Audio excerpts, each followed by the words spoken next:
What's going on, everybody? It's AG here. Today we're me power ranking each and every Division I FBS college football conference. So we're going to go on number 9 to number 1. So when breaking this down, I kind of looked at, how many teams, first off, in this conference could realistically make the college football playoff. Then we got to the lower tier, kind of looked at, how many teams do I think could beat teams in other conferences. So with that being said, let's go ahead and get started here. Join me down in the comment section while we're moving along. Starting off at number 9, we have the MAC conference. Okay, so the MAC, kind of one of the weaker conferences in this ranking, at least this year as of right now. I have them as the weakest conference. Top-wise, you've got Miami of Ohio. They should be really good this year. They should reach double-digit wins. They've got Blaine Gabbert's brother at quarterback. He's pretty good. Toledo has traditionally been good these past couple years. I think they reached top 25 at the end of the year last year, but their head coach, Jason Candle, is really good, but they're going to take a step back, I think. They lost their starting quarterback, DeQuan Finn to Baylor. They lost their starting running back, Penny Boone. Then Ohio, they had 10 wins last year, but they lose quite a bit, so they should kind of drop a little bit. All right, number 8, Conference USA. All right, Conference USA, pretty top-heavy here. Liberty, we know about Liberty. All right, they're kind of one of those teams that could sneak into the college football playoff as that G5 representative. Liberty will be really good this year. Then Jacksonville State, that's kind of the other team we've got here. Jacksonville State, led by Rich Rodriguez. Rich Rodriguez, remember him, coached at Michigan. He's been around the block, does a really good job at Jacksonville State. Reached double-digit wins last year. They probably should again. All right, number 7, the Mountain West Conference. Okay, so this conference and the conference I'll talk about in a second, pretty close, almost coin flip. But at the top, you've got Boise State. They're going to be really good this year. All right, they've got Ashton Jeanty back. Kind of went on a good run last year, but overall they were still 7-6 last year. So, they can beat some teams, but also kind of started slow. So we'll see this year, but they should be really good this year, I think. Then we got UNLV. UNLV, really good year last year. They should be improved as well, I think. They could end up being kind of a sneaky team to be in the top 25 by the end of the year. They've got a really good wide receiver, Ricky White. Their head coach, Barry Odom, he had success at Missouri previously. He's done really good at UNLV. Then Fresno State, they've got Mikey Keene back at quarterback. They had 9 wins last year. They should be fairly good again. All right, number 6, the Sun Belt Conference. So this one, in previous conference, Mountain West, kind of neck and neck, pretty close here. But the one that edged it out for me was Appalachian State. App State should be really good this year. They've got Joey Aguilar back at quarterback. We'll see how they are. They play a pretty tough non-con. They play some Power 4 schools, so we'll see what they're made of pretty early. But they should be good. Texas State, pretty good year last year, 8-1 season. I think they have every chance to go undefeated this year, kind of be a sleeper to make the college football playoff. They're going to play a weaker schedule, think like Liberty last year. So if they did make the college football playoff, I don't think they will, but could be a sleeper. But they're probably going to go undefeated, but because they're playing a weak schedule. But they should be improved this year. They've got James Madison's quarterback, actually. He transferred to Texas State. Speaking of James Madison, all right, they were in the top 25 last year. Now, they have a lot of turnover.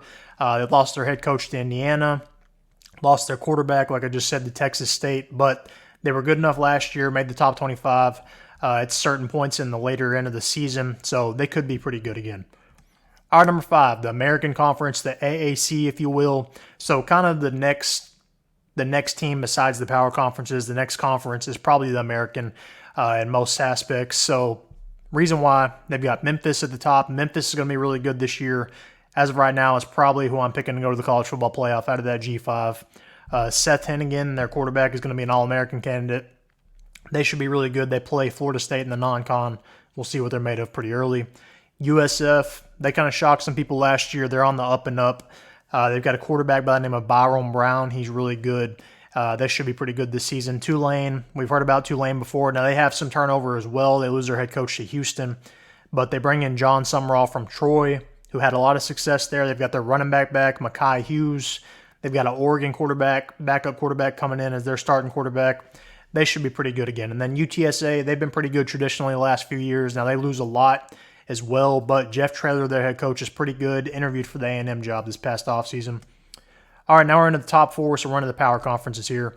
All right, Big 12 comes in at number 4. Now, them and the ACC, which is going to be number 3, spoiler alert, are pretty close. The ACC, I kind of gave the edge because I think their top teams, I think they have more teams at the top that could compete with anybody.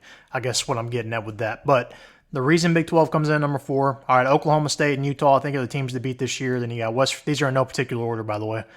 West Virginia, Kansas State, Arizona, Kansas, Iowa State, Texas Tech, UCF. They're all really good football teams. They could all beat you in any given day. But again, I think the ACC just kind of edged them out a little bit because of the top heaviness. All right, now went backwards. My bad. What's going on here? There we go. Number 3. All right, so number 3, Clemson. All right, out of the ACC, you've got Clemson, NC State, Miami, Florida State, Louisville, Virginia Tech, and SMU. So again, this is kind of more top-heavy, I think. I think the Big 12 might be deeper, but the ACC, I would take almost these first 5 teams over the majority of the teams in the Big 12, minus maybe Utah and Oklahoma State. But Clemson, NC State, Miami, Florida State, Louisville, I think could beat a lot of the Big 12 teams. So that's why they kind of edge them out here. But ACC should be pretty good this year and pretty deep as well. All right, number 2, we've got the Big 10. All right, so the Big 10 and the SEC are the top 2. So what it came down to here is who do I think has more teams that can make the college football playoff is what I separated these two conferences with. So with the Big 10, you've got Ohio State, Penn State, Oregon, Michigan, Iowa, USC, Wisconsin. Who do I think makes the college football playoff this year? I've got 3 teams right now out of the Big 10. Ohio State, Penn State, and Oregon. Michigan could shock me, but I've got a few question marks on them. As far as why the SEC edged them out, I think the SEC has a legitimate chance to make up half of the field of the college football playoff. They have every chance to have 6 teams in the playoff. As of right now, Georgia, Texas, Alabama, Missouri, Ole Miss, I have in the playoff with 1 loss. And then LSU and Tennessee, I think, could sneak in depending on what happens. You could even see a crazy bat scenario. I don't think it'll happen, but to where every team listed on here makes the college football playoff. So SEC comes in at number 1. Not a big surprise there in the college football conference power rankings. But how would you rank these conferences? Let me know down in the comments section. Make sure to like this video and subscribe.